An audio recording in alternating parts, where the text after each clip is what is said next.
dengan izin Allah SWT kita dapat hadir di rumah Allah ini untuk mendirikan solat subuh berjemaah, dan insyaAllah terus berada dalam majlis ilmu, iaitu majlis yang penuh dengan keberkatan. InsyaAllah majlis ini diberkati oleh Allah SWT. Cuma kita kena masing-masing memenuhi syaratnya. Di antara syarat yang paling utama ialah kita amat perlu mengikhlaskan hati kita hadir di sini bermula daripada untuk solat subuh berjemaah dan kemudian mengikuti majlis ilmu ini. Dan bagi saya menyampaikan sedikit pengetahuan, semuanya ikhlas kerana Allah SWT. Semuanya ikhlas kerana Allah SWT, bukan kerana yang lain-lainnya. Sebab kalau kita tidak ikhlaskan niat kita kerana Allah SWT, termasuk semayang kita, termasuk majlis ilmu kita, maka sia-sia saja kehadiran kita. Bukan saja rugi biasa-biasa, tapi rugi yang luar biasa. Sebab apa? Kalau kita niat selain daripada kerana Allah SWT, takut ada niat-niat kita itu yang sampai ke peringkat kita menyebutkan Allah SWT. Dan orang yang menyebutkan Allah SWT dan tidak sempat bertobat, tempatnya neraka. Jadi tuan-tuan, saya terlebih dahulu ucap terima kasihlah kepada pengurusan surau kerana memberi saya ruang dan waktu untuk kongsi sedikit pengetahuan dengan tuan-tuan. Mudah-mudahan Allah permudahkanlah. Sebenarnya tak semudah itulah untuk saya duduk di depannya, sebab bercakap ke tempat lain tak apa, tapi bercakap tempat sendiri di mereka dia punya cabaran itu lain. Tuan-tuan mengenal saya, mungkin tuan-tuan pun tahu aib saya. Mudah-mudahan tuan-tuan boleh terima lah di atas kekurangan saya. Pihak pengusaha surau pun tak ada bagi tajuk khusus,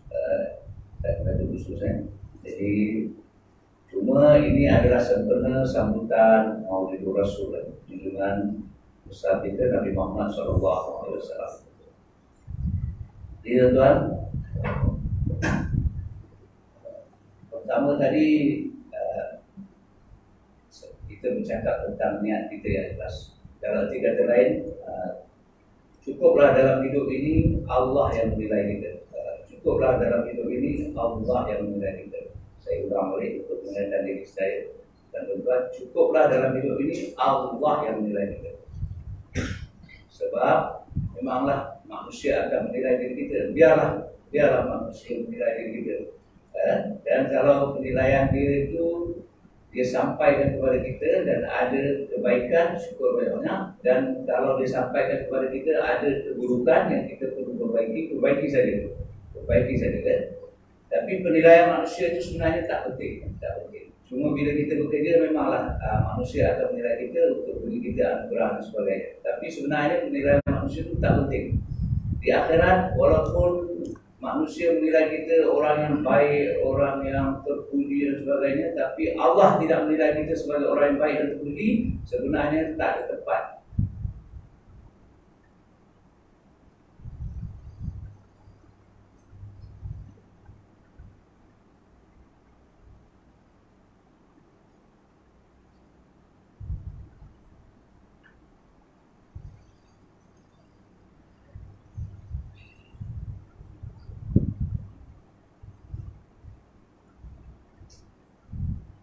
Sekiranya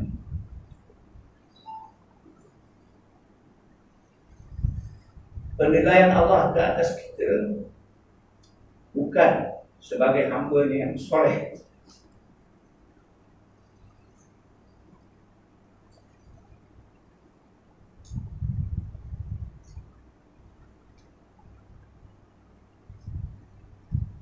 tempat untuk kita na'udzubillah hanyalah di neraka.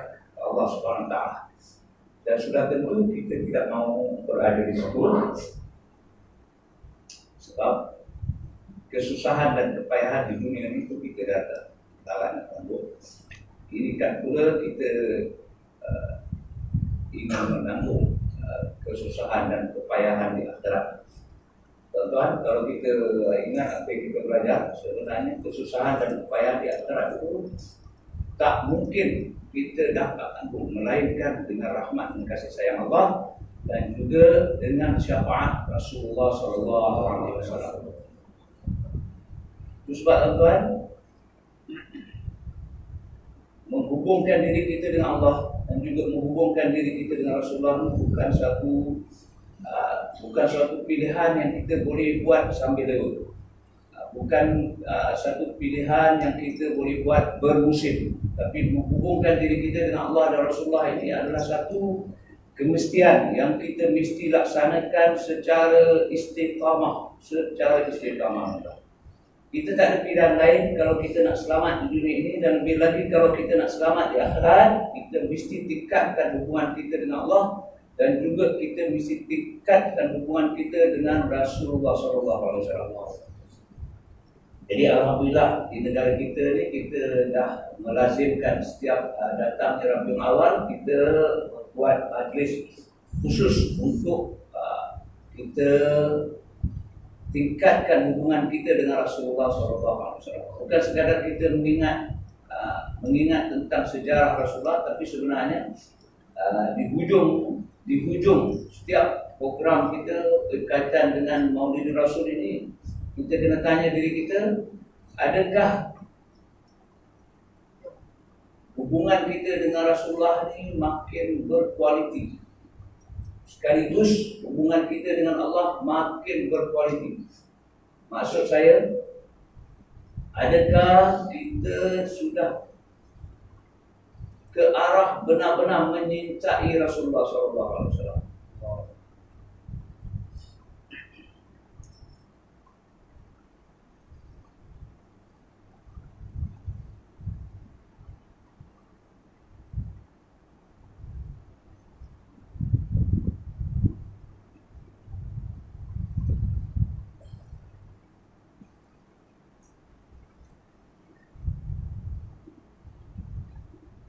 Sebab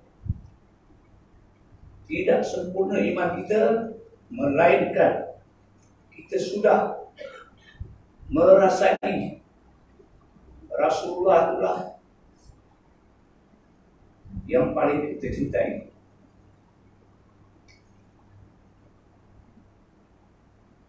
Tapi tuan-tuan, kalau kita jujur kepada diri kita, kita masih ada banyak masalah. Kita masih ada banyak masalah tuan, berkaitan dengan kecintaan kita kepada Rasulullah SAW. Sebab kalau kita telah menjadikan Rasulullah sebagai yang paling kita cintai, sesudah kita mencintai Allah SWT, dan tidak mungkin kita dapat mencintai Rasulullah, mencintai Allah SWT, melainkan kita terlebih dahulu sudah mencintai Rasulullah SAW.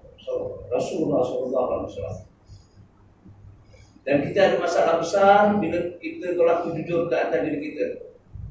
Kalau kita tanya, sudahkah kita mencintai Rasulullah SAW?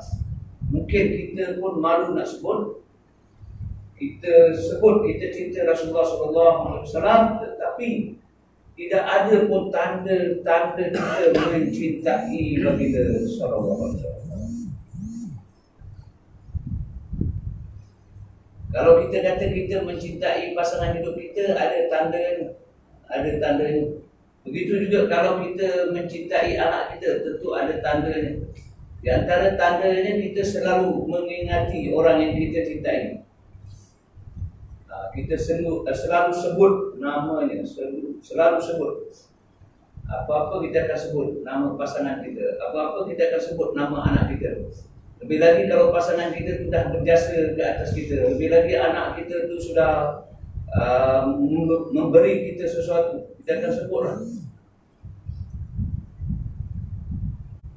Bab itu pun tuan-tuan, kita rasa kita masih lagi gagal. Sebab jaranglah dalam perbualan harian kita sebut tentang Rasulullah SAW. Cuba kita cek hari kita semalam. 24 jam daripada Allah jagakan kita pada pagi hari sampailah kita tidur. Berapa kali kita sebut tentang Rasulullah SAW.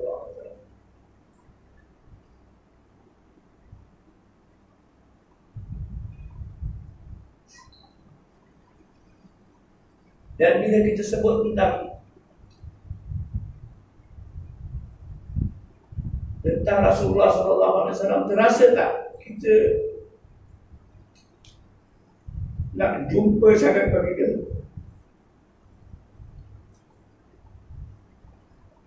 Terasa tak kita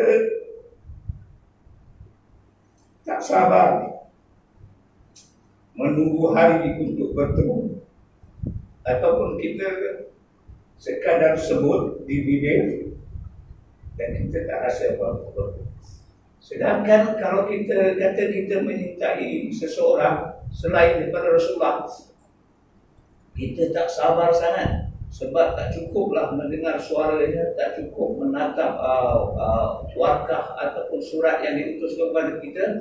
Tapi kita kalau boleh, kalau dia berada jauh di utara itu, kalau boleh kita nak terbang nak jumpa. Dan kalau boleh lepas dah jumpa tu tak mau berpisah. Tapi kadang-kadang kita tersebut tentang Rasulullah SAW macam tu je lah. Tersebut macam tu je. Itu pun banyak lagi perkara. Kalau kita kata kita jadikan Rasulullah itu sebagai idola, itu pun ada isu. Sebab kalau di dunia ini, kalau seorang pemain apa sukan lah, dia letakkan seseorang pemain hebat itu sebagai idola, kalau boleh dia nak tiru style orang pemain. Jadi kita Masya Allah, kita sebut itu yang kita malu. Dia sebut Rasulullah itu ikutan kita, sebaik-baik ikutan kita. Tetapi kalau kita cek cara hidup kita, gaya hidup kita, daripada buka mata hingga pejam balik, tak usah banyak. Cara kita menguruskan diri kita misalnya, bab mencari ilmu lah, bab mencintai ilmu, bab beramal dengan ilmu, belum lagi lah seperti yang Rasulullah lakukan. Belum lagi seperti sahabat Rasulullah lakukan. Rasulullah ni bab ilmu tiap-tiap hari. Tiap-tiap hari menyampaikan ilmu, dan tiap-tiap hari beramal dengan ilmunya. Kita bab makan pun kita dah fail.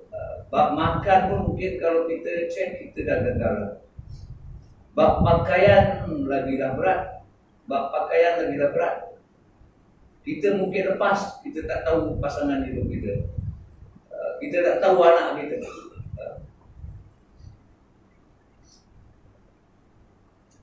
Bab benda yang kita suka pun, kalau kita cek kita fail juga.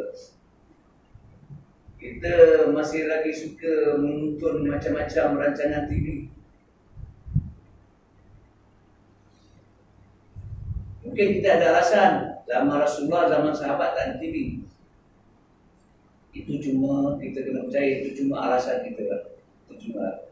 Itu cuma alasan kita. Kalau kita kaitkan dengan zaman Rasulullah tak ada TV, sebenarnya TV ke, radio ke, atau wayang ke, atau YouTube ke, itu semua pelbagai bentuk hiburan. Zaman Rasulullah pun ada hiburan, tetapi bagaimana cara Rasulullah berhibur, itu pun kita lihat. Bagaimana cara Rasulullah berhibur? Yang pastinya Rasulullah berhibur tidaklah sampai melalaikan, tapi kita berhibur kadang-kadang dalam siaran TV itu berhenti untuk azan, tapi kita akan terus menuntut cerita yang kita gemari itu selepas azan. Kita tak berhenti pun. Sedangkan Rasulullah, sahabat Rasulullah, tabi'in, sebelum orang azan tu dia dah bersedia menyediakan diri untuk menghadap Allah SWT. Sebab yang mereka cintai, yang mereka cari ialah cinta Allah. Yang mereka cari, mereka rindu ialah cinta Rasulullah. Mereka akan buat apa saja yang Allah suka, apa saja yang Rasulullah suka. Mereka akan tinggal apa saja yang Allah benci dan yang Rasulullah benci. Sebab itu layaklah mereka ini dijadikan contoh. Jadi tuan-tuan, mudah-mudahan peluang yang masih ada ni, kita tak banyak peluang tuan, sebab makin penghujung. Saya pun insya-Allah kalau ikut kalender Hijriah saya dah 61. Kalau kalender masih nak masuk 60. Tuan-tuan, bila dah umur hujung macam ni sebenarnya tak banyak yang kita fikir.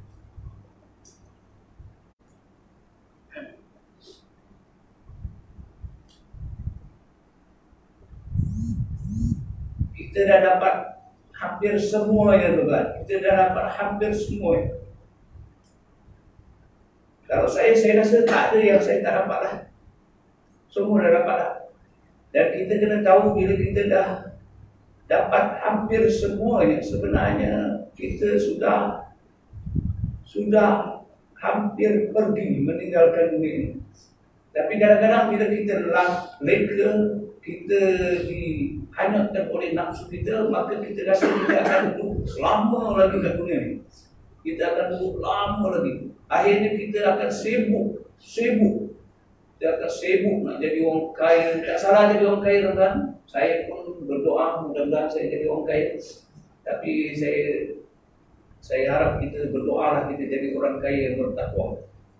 Sebab kalau di ujung-ujung ni Allah masih lagi beri kita kekayaan dan sebagainya. Sebenarnya kekayaan itu bukan untuk disimpan, tapi untuk kita infak. Kadang kita tak faham, kita umur 60 ni Allah bagi kita rezeki lebih macam-macam, melimpah ruah. Akhirnya kita tambah kereta baru, beli rumah baru, besarkan rumah, melancong sini, melancong sana. Benarnya kita tertipu tuan, kalau dah umur ujung-ujung ni Allah bagi kita jadi kaya. Sebenarnya Allah bagi peluang terakhir sebelum kita pergi. Kekayaan yang kita terima di hujung-hujung hidup kita itu sebenarnya Allah nak suruh kita tambahkan kita punya sedekah jariah. Bukan beli kereta Mercedes, bukan beli kereta BMW dan sebagainya. Tapi kita lihat di luar sana ramai orang tertidur kan. Sebab di ujung-ujung ni kita memang mudah nak jadi kaya. Saya dulu masa awal kehidupan saya, awal kerja saya tak banyak sangat duit. Gaji kerajaan bagi pun sebagai guru hanya alhamdulillah RM370 sebulan dan allowance RM45. Tiap-tiap tahun naik RM45. Kerja 11 tahun baru dapat gaji pokok RM1,100. Dan bila saya buat keputusan untuk bersara awal pada tahun 2011, gaji saya pun tak besar mana.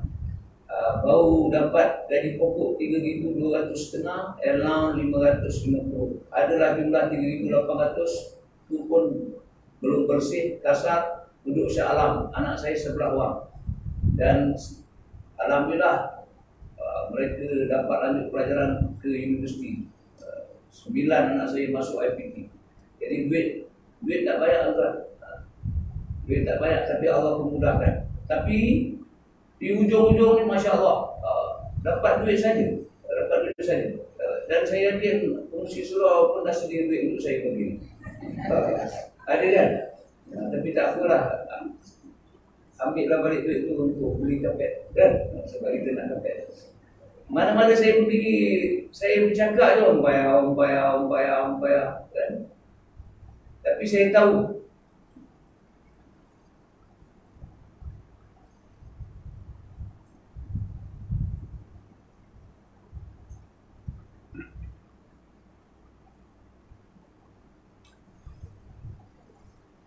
jadi tuan-tuan, pada pagi ini saya pun tak banyak masa, saya nak bertunjuk. Yang betul. Jadi tuan-tuan, saya mengajak diri saya dan juga tuan-tuan, perempuan yang merupakan saudara mara saya.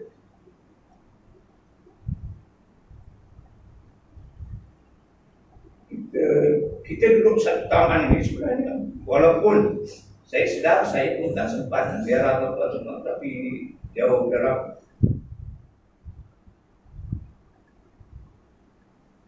buku hati saya, tuan-tuan adalah ahli keluarga saya. Dan kalau boleh saya nak beri yang terbaik untuk tuan-tuan, bukan sebab saya pengurusi taman, saya pun tak lama dah nak pegang jawatan ni. InsyaAllah bulan 1 saya buat surah aku. Lepas tu saya tak jawatan sebab perlembagaan tidak membenarkan kita menjawab jawatan dalam persatuan lebih daripada 2 bulan. Dan saya pun takut di atas jawatan tersebut sebab ada banyak persoalan yang saya perlu jawab di akhirat. Cuma di awal saya diberi peluang berucap di surau ini, saya masih ingat. Saya ingatkan diri saya dan tuan-tuan, kita ada projek besar. Kalau tuan-tuan tanya saya apa projek itu, kalau tuan-tuan masih ingat, saya kata kita ada projek besar, iaitu projek takwa. Jadi saya harap ini saya ulang buat kali mungkin terakhirlah sebelum saya ditayangkan. Usahakanlah projek takwa tuan-tuan, sebab projek lain tak ada makna melainkan projek takwa itu kita telah jayakan, kita telah bangunkan. Adalah kerosakan berlaku di taman ini, kita baiki, tapi jangan risau sangat. Kalau jalan kita tak apa yang baik, jangan risau. Yang kita risau ialah jalan kita menuju ke syurga Allah. Sebab perjalanan ke sana ada macam-macam ujian, ada macam-macam cabaran. Kadang-kadang kita dah jalan boleh, tapi ada gangguan kiri kanan yang tidak akan merosakkan keikhlasan kita. Jadi kita kalau tak peka tuan-tuan, kita akan tertipu. Kata Pak Imam lah, Pak Imam dah jadi imam lama dah ikhlas dah, tapi ada nanti gangguan kiri kanan akan merosakkan. Gangguan kiri kanan itu sebenarnya adalah alat yang diguna pakai oleh syaitan untuk merosakkan kita. Tak ada yang lain, yang musuh kita sampai akhir hayat adalah syaitan tuan. Dan dia akan guna apa sahaja yang ada di keliling kita. Hatta dia akan menggunakan pasangan hidup kita, hatta dia akan menggunakan anak kita, hatta dia akan menggunakan sahabat karib kita, hatta dia akan menggunakan jiran kita. Mungkin ada benda baik yang kita buat tapi orang tak suka dan sebagainya. Tapi tuan-tuan, jagalah keikhlasan kita, sebab kita bukan hendak penilaian manusia. Kita hendak Allah nilai kita sebagai hamba-Nya yang soleh. Itu saja. Hamba-Nya yang bertakwa. Dan kita hendak Rasulullah lihat kita. Kita hendak Rasulullah lihat kita. Dan tuan-tuan yakinlah Rasulullah menunggu kita, tuan-tuan, menunggu kita. Rasulullah dah lama kenal kita. Dan Rasulullah kenal setiap orang daripada kita. Setiap orang daripada kita kenal kita lebih daripada mak bapak kita kenal kita. Bagaimana Rasulullah kenal kita? Allah izinkan. Rasulullah merindui kita. Dah peduli dah gangguan kiri kanan tu. Buat yang benda baik.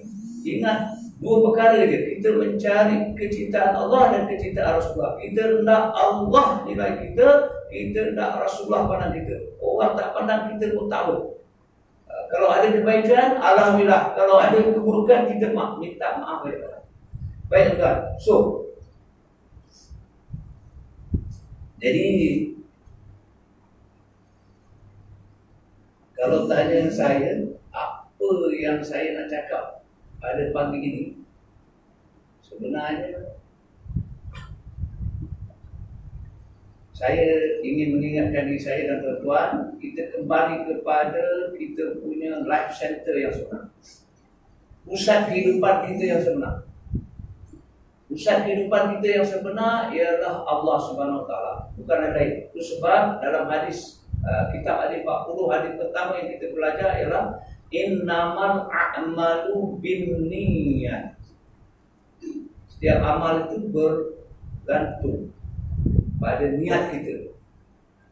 Bahkan niat tu kalau dalam sembahyang menjadi rukun yang utama. Rukun yang utama ialah niat kita. Kalau niat tadi kita orang semua niat sembahyang subuh, kita niat sembahyang subuh habis bang. Itu sesalah waktu. Orang niat sembahyang subuh, kita niat sembahyang zuhur. Lebih lagi kalau niat kita kerana nak orang tengok kita ni orang yang suka datang masjid. Habis kita. Niat kita ni supaya orang tengok kita ni orang yang datang awal ke masjid. Kalau orang nampak kita datang awal tu, alhamdulillah lah dia ambil contoh darah. Tapi bukan kerana kita nak dilihat sebagai orang baik dan sebagainya. Baik. Walaupun kita dalam hidup kena beri contoh yang baik. Jadi kita punya life center hanya Allah saja. Dan untuk jadikan Allah sebagai kita punya pusat kehidupan, kita tidak ada ikutan lain melainkan Rasulullah SAW. Melainkan Rasulullah SAW. Tak ada. Bukan Samsul, bukan Imam Bawi, bukan siapa-siapa. Kalau adalah orang ini ikut Rasulullah, kita ikut dia. Kalau ikut sahabat Rasulullah, kita ikut dia. Dia ada tiga kurun yang Rasulullah dah istihar. Ini orang yang hidup dalam kurun ni, yang beriman kepada Allah, mereka yang beriman kepada Rasulullah, mereka adalah contoh. Siapa? Mereka yang hidup sezaman dengan Rasulullah, mereka yang hidup sezaman dengan sahabat Rasulullah, dan mereka yang hidup selepas sahabat Rasulullah. Maknanya sampai kepada tabi'in. Tabi'in. Jadi 300 tahun. Sebab kalau kita ingat balik, kita ni Ahlussunnah wal Jamaah. Bila Ahlussunnah wal Jamaah, kita ikut Rasulullah, kita ikut sahabat Rasulullah. Dan kita ikut mereka yang ikut Rasulullah dan ikut sahabat Rasulullah. Lain daripada itu tak. Jadi sebab jangan kecil hati kalau kita ni orang kata bukan contoh yang terbaik. Memang pun. Bahkan kalau kita rasa kita ni contoh terbaik, kita ada masalah besar di sisi Allah SWT. Kita ada masalah besar di sisi Allah. Sebab contoh hanya pada Rasulullah, pada sahabat Rasulullah, pada tabi'in dan tabi'in, bukan pada kita. Tapi kadang-kadang kita kalau tak teliti tuan, nafsu kita akan membisikkan seolah-olah kita macam rasa-rasa na'udzubillah itu dikata ujub, sum'ah. Kalau besar lagi riak lah. Ujub ni kita menyebut-nyebut kebaikan diri kita. Sum'ah ni kita macam terdengar-dengar orang sebut kita ni bagus, kita ni bagus. Jadi kalau ada ujub sum'ah tu cepat-cepat terbis. La haula wala quwwata illa billahil azim. Kita tidak ada daya dan kuasa melainkan dengan izin Allah. Kita boleh buat benda baik semua dengan izin Allah. Semua dengan izin Allah. Walaupun kita wajib merancang, wajib berusaha, wajib berdoa, tapi tuan-tuan kena ingat hujung tu tawakal. Bila hujung tu tawakal bermakna kita admit bahawa kita merancang, kita bertindak, kita berdoa itu semuanya dengan izin Allah. Kita berjaya, kita dapat apa yang kita rancang, apa kita usahakan, apa yang kita doa itu pun dengan izin Allah. Jadi kalau kita faham betul ni, tawakal ni, kita kalau faham tu tak ada ruang tuan-tuan untuk kita rasa sombong, kita rasa besar diri dan sebagainya. Tak ada ruang. Tapi kadang-kadang terselit kita rasa nak sombong tu. Biasa kan kita manusia, tapi sebenarnya di situ Allah nak lihat. Kita banyak-banyak istighfar balik atau tidak. Kita banyak-banyak koreksi diri kita balik. Memang kita manusia, kadang-kadang kita rasa bila kita dah buat baik, kita rasa kita orang baik. Allah Akbar kan. Cepat-cepat istighfar, cepat-cepat taubat kepada Allah SWT. Jadi tuan, lepas ni tuan, kalau kita betul dapat jadikan life center kita Allah, kita tak bergaduh dengan orang, tak bergaduh dengan siapa. Tak bergaduh. Betul Pak Ustaz? Betul. Kita buat kerana Allah. Tiba-tiba ada orang tak suka. Kita tahu, ya Allah, aku buat ni betul ke tidak? Betul ke tidak? Benda yang aku buat ni halal. Okey. Benda yang aku buat ni, aku ni benda yang kau suruh. Okey. Tak. Tak ada masa lah. Seolah-olah macam tak ada masa. Kau nak cakap aku bercakap lah. Tapi kita cuba berdoa lah untuk orang yang mungkin masih ada masalah ni, supaya betul-betul dia pun sama-sama. Mari kita fokus balik kehidupan kita hanya kerana Allah SWT. Sebab tuan-tuan, kalau kita ingat dalam sembahyang kita selalu sebut, paling tidak pun kita kalau kadang kita sembahyang sunat ni kita tak baca doa iftitah. Sebenarnya sembahyang sunat pun macam biasa je, baca doa iftitah, baca Fatihah, baca surah lazim. Tapi kadang-kadang alhamdulillah kita tengok sembahyang sunat laju, harus tak baca doa iftitah. Sunat pun baca doa itu dah, tapi kita tak tahu kita pakai hukum mana kan? Sama lagi gitu sama. Jadi saya sunat itu habis. Katalah kita tak baca doa kita masa sembahyang sunat, kita baca masa sembahyang fardu 5 kali. Doa kita tu panjang. Kalau kita nanti doa kita tu pun luar biasa juga. Tapi kita ambil yang tengah ya. Inna sholati, apa kata? Inna sholati wa nusuki wa mahyaya wa mamati lillahi rabbil alamin.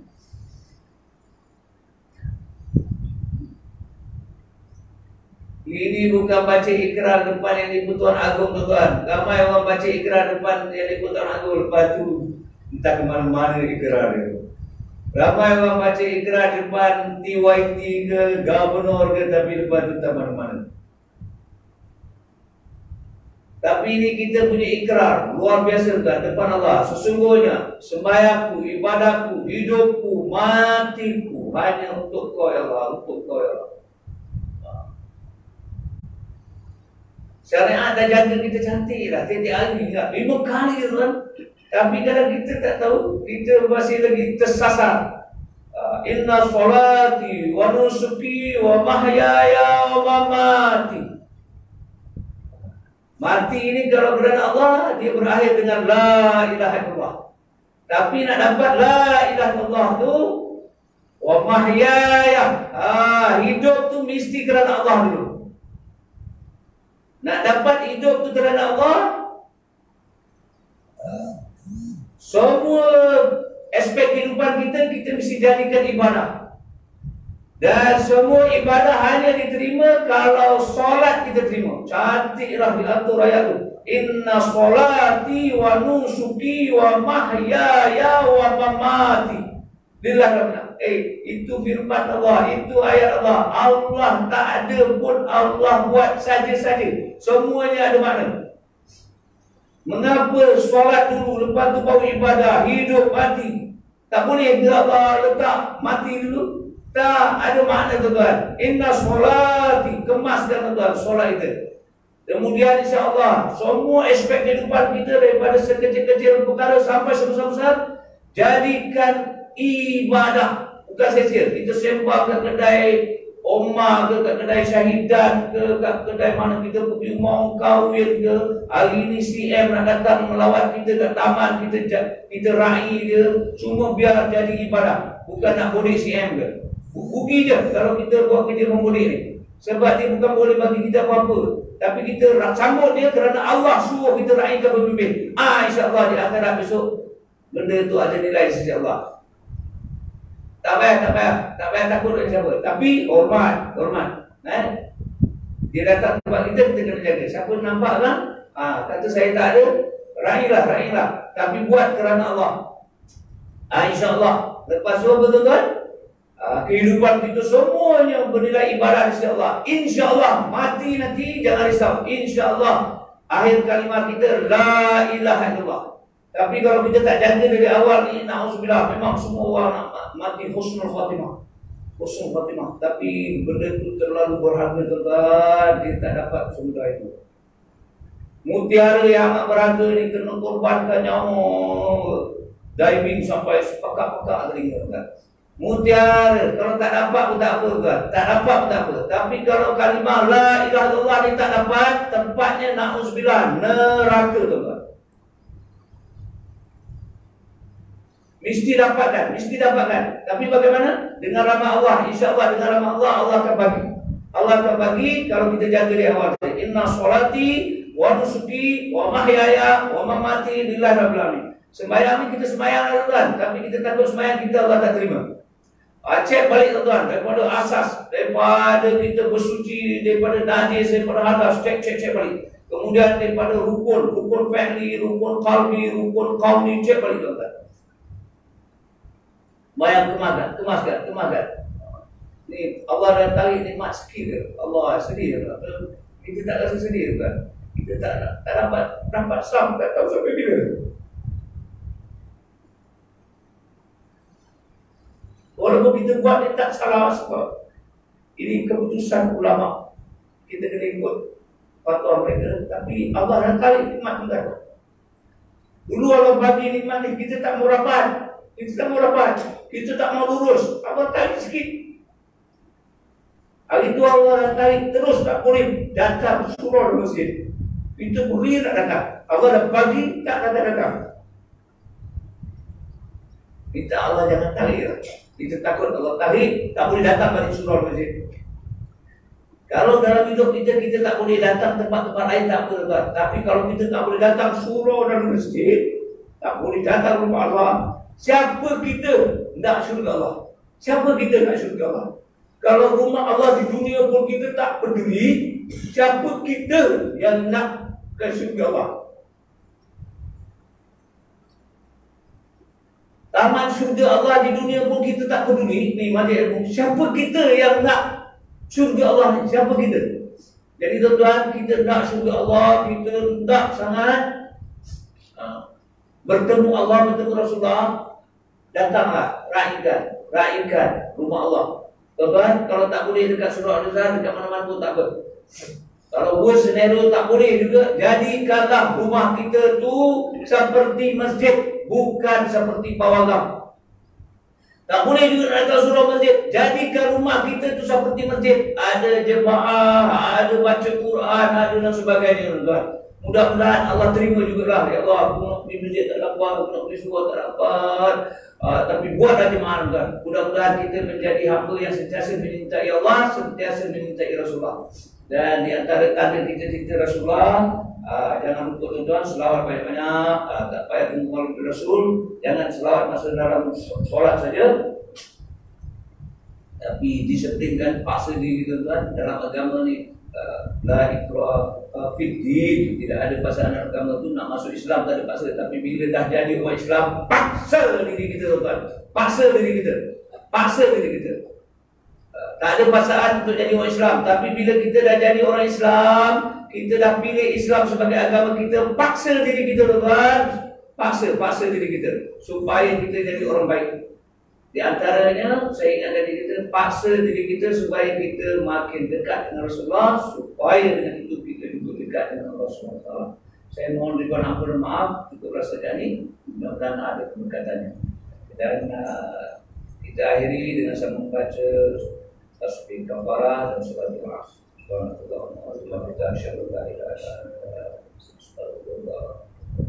Bismillahirrahmanirrahim.